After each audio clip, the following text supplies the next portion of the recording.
Terima kasih pemirsa, Anda masih bersama kami di Presisi Utama. Sikap mulia ditunjukkan oleh Kompol Jajang Mulyaman, Kaur Inti Supitekinfo, Pitik Polda Banten. Kompol Jajang mengulurkan tangannya kepada seorang nenek yang tidak bisa melihat dengan memberikan bantuan sembako. Assalamualaikum, alhamdulillah Nek sehat. Alhamdulillah. Nih ada oleh-oleh untuk Nek. Saya bersyukur hari ini bisa datang di rumahnya Ibu Nuriyah. Ibu Nuriyah di sini tinggal sendirian dalam keadaan buta, tanpa memiliki keluarga inti, ya tidak punya suami, tidak punya anak. Nenek Nuriyah ini adalah dikerjain sama laki-laki. Dari situ jatuh sakit, mengurung di dalam kamar di sini. Karena sakit hati perlakukan oleh laki-laki yang tidak bertanggung jawab. Kira-kira berusia berapa tahun, Bu? Kurang lebih 80. Kurang lebih 80 tahun, Masya Allah. Seperti nenek gini, Masya Allah. Iya, hati saya sudah nggak bisa berkata-kata, Nek.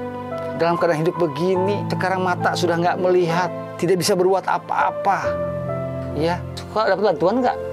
Enggak. Masya Allah. Jadi sakit hati suaminya dikerjain begini. Jadi dulu mah kayak orang biasa meninggal aja.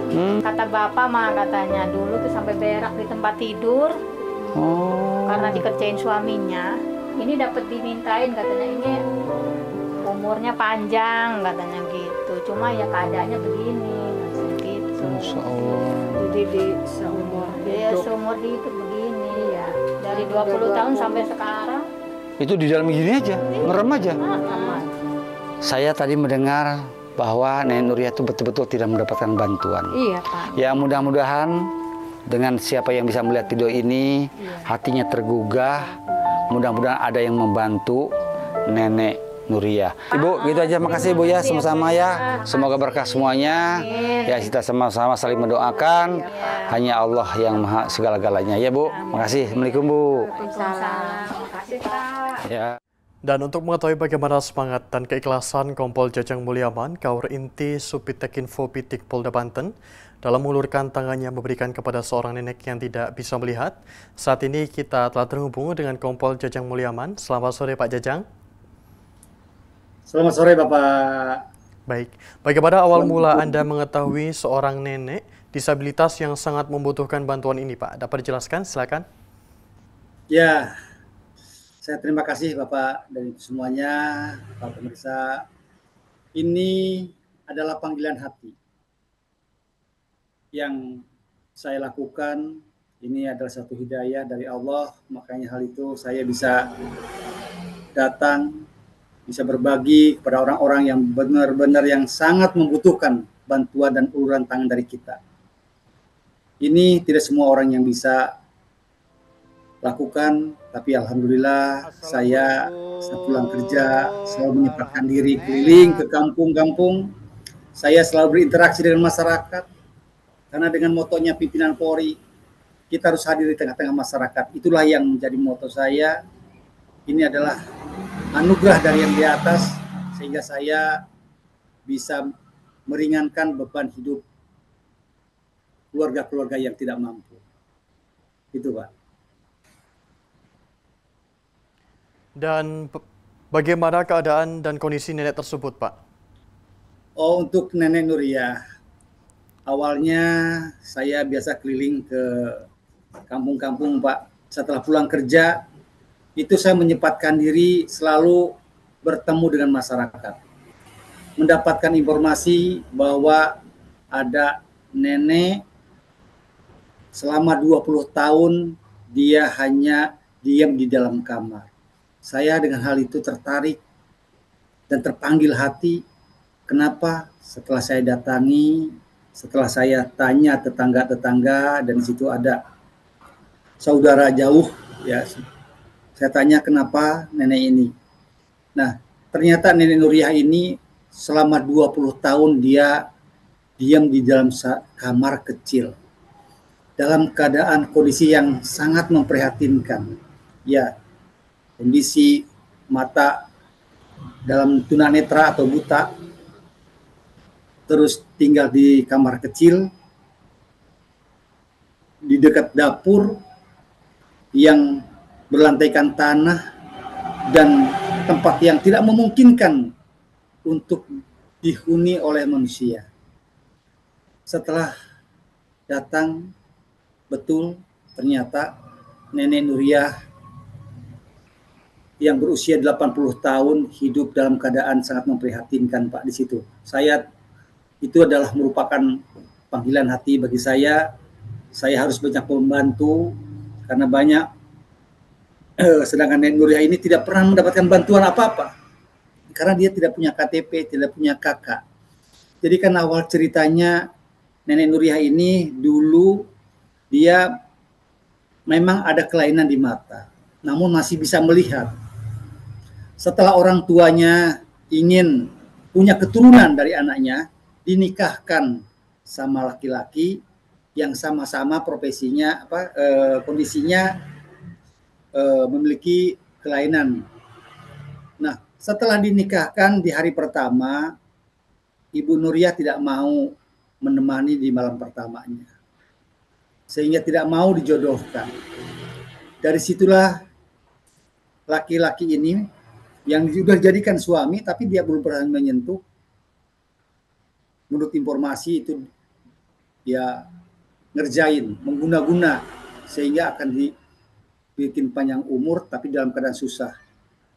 Dari situ, dari setelah nikah, 20 tahun dia diam di kamar, dan tidak bisa berinteraksi dengan masyarakat. Dia tidak mau bicara dengan siapapun, dan tidak mau bertemu dengan orang siapapun. Dia hanya ngeram di dalam kamar, yang ada di daerah dapur itu. Jadi itu, panggilan sangat luar biasa. Saya melihat dari kondisi nenek, yang dalam keadaan buta, tinggal di satu tempat kamar yang kecil, sangat bau, ya sangat memprihatinkan aja. Itu aja, Pak. Apakah Nenek Nuriyah ini saat ini hidup sebatang kara, Pak?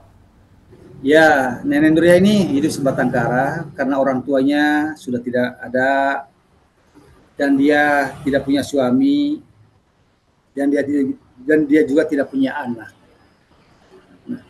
Punya saudara jauh, ya, jadi punya saudara jauh, jadi sehingga nenek ini kehilangan obor, sudah kehilangan kerabat, keluarga inti, ya, itu, Pak.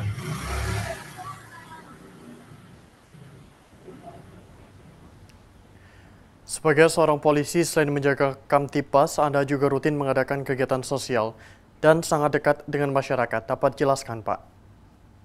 Ya, Pak. Sebagai anggota Polri, saya punya nurani, punya hati. Saya dilahirkan juga bukan ujuk-ujuk seperti ini. Saya adalah lahir dari keluarga yang sederhana, keluarga yang tidak mampu. Saya banyak amanah dari orang tua saya. Sebelum orang tua saya meninggal, selalu memberikan amanah, jangan lupa kepada orang-orang yang tidak mampu. Disinilah saya sudah 7 tahun, Pak. Setiap hari, setiap pulang kerja, menyempatkan diri saya harus datang ke anak-anak yatim maupun duafa sebatang kara. Jadi, saya tidak mengenal hari apapun, Pak. Sabtu, Minggu saya selalu mendatangi. Karena saya sampai saat ini punya anak yatim hampir 475 anak. Yang saya harus sambangi, yang saya harus datangi secara door to door. Ini memberikan rasa kasih sayang saya kepada anak-anak. Karena anak-anak memang butuh bantuan, butuh kasih sayang, butuh perhatian dari kita. Banyak sekali duafa yang sebatang kara, yang betul-betul tidak punya saudara, yang hidupnya sangat memprihatinkan. Inilah panggilan, Pak. Jadi ini saya berbuat seperti ini saya juga sadar dan tidak sadar, Pak. Ini adalah panggilan. Jadi saya tidak bisa dihalangi. Dan syukur alhamdulillah keluarga, anak, semua sangat mendukung dengan kegiatan-kegiatan saya ini. Untuk punya rasa kepedulian. Karena kita ini hidup di dunia ini hanya sebentar, Pak. Hidup kita ini bukan hidup harus kita menjalani diri sendiri. Tapi kita ini sebagai makhluk sosial yang harus membutuhkan juga orang lain. tidak mungkin kita hidup dengan sendirinya. Maka hal itu saya selalu ingin dekat dengan masyarakat, ingin menyapa dengan masyarakat. Saya tidak mau sombong. Orang lain mau menyipir tentang apa pencitraan, tentang masalah ria dan segalanya, silakan saja. Yang penting bagaimana hati saya merasakan dengan masyarakat bersatu. Saya bisa membantu orang lain. Saya tidak bisa membantu sebegitu banyak, tapi minimal saya bisa berbuat untuk mereka. Mereka tersenyum. Itulah yang menjadi kebahagiaan saya. Jadi bagi saya kegiatan ini adalah sebagai obat lelah, Pak. Selama saya bekerja di kantor seharian, setelah pulang kerja, hati saya supaya lunak, supaya hati saya tenang. Yaitu saya mendatangi kepada keluarga-keluarga yang tidak mampu. Mudah-mudahan dengan kehadiran saya di tengah-tengah masyarakat, di kampung-kampung, bisa membawa obat rindu, bisa menciptakan situasi Kamtibmas yang kondusif, yang tak pernah tadinya polisi datang, kita bisa datang. Dia merasa didatangi, dia menghargai. Bagaimana masyarakat kecil rasa takut dengan polisi. Tapi bagi saya ini adalah sangat menjadi motivasi bagi hati saya untuk belajar kesabaran, keikhlasan hidup saya, sehingga saya bisa berbuat baik seperti ini. Baik, terima kasih Kompol Jajang Mulyaman Kaur Inti Subit Tekinfo Pitik Polda Banten telah bergabung bersama kami di Poli TV. Selamat sore dan salam presisi, Pak. Salam presisi Bapak sekali. Selamat sore. Di informasi berikutnya, pemirsa, 21 Agustus setiap tahunnya dirayakan sebagai Hari Maritim Nasional Indonesia. Peringatan ini menjadi momen penting untuk merefleksikan peran vital sektor maritim bagi kemajuan bangsa, serta untuk menghormati para pahlawan laut yang telah berjuang menjaga kedaulatan dan kejayaan maritim Indonesia. Hari Maritim Nasional di Indonesia dirayakan pada tanggal 21 Agustus berdasarkan keputusan Presiden nomor 126 tahun 2001. Tanggal ini dipilih untuk memperingati hari ulang tahun Departemen Perhubungan yang pada saat itu mengelola sektor maritim. Peringatan pada tanggal 21 Agustus berfokus pada aspek teknis dan operasional sektor maritim, seperti pelayaran, perkapalan, dan infrastruktur maritim. Peringatan ini juga menjadi momen untuk menghormati jasa para pahlawan laut yang telah berjuang menjaga kedaulatan dan kejayaan maritim Indonesia. Melalui peringatan Hari Maritim Nasional diharapkan seluruh elemen bangsa semakin sadar akan pentingnya menjaga laut, mengelola kekayaan maritim secara berkelanjutan, serta menguatkan Indonesia sebagai poros maritim dunia. Pemerintah bersama TNI AL, Polri, dan masyarakat maritim berperan penting dalam menjaga keamanan laut, meningkatkan kesejahteraan nelayan, serta mengembangkan ekonomi biru. Hari Maritim Nasional adalah momentum untuk bersatu menjaga laut demi generasi masa depan. Tim Liputan Polri TV. Pemirsa, tetaplah bersama kami, Presisi Utama akan segera kembali.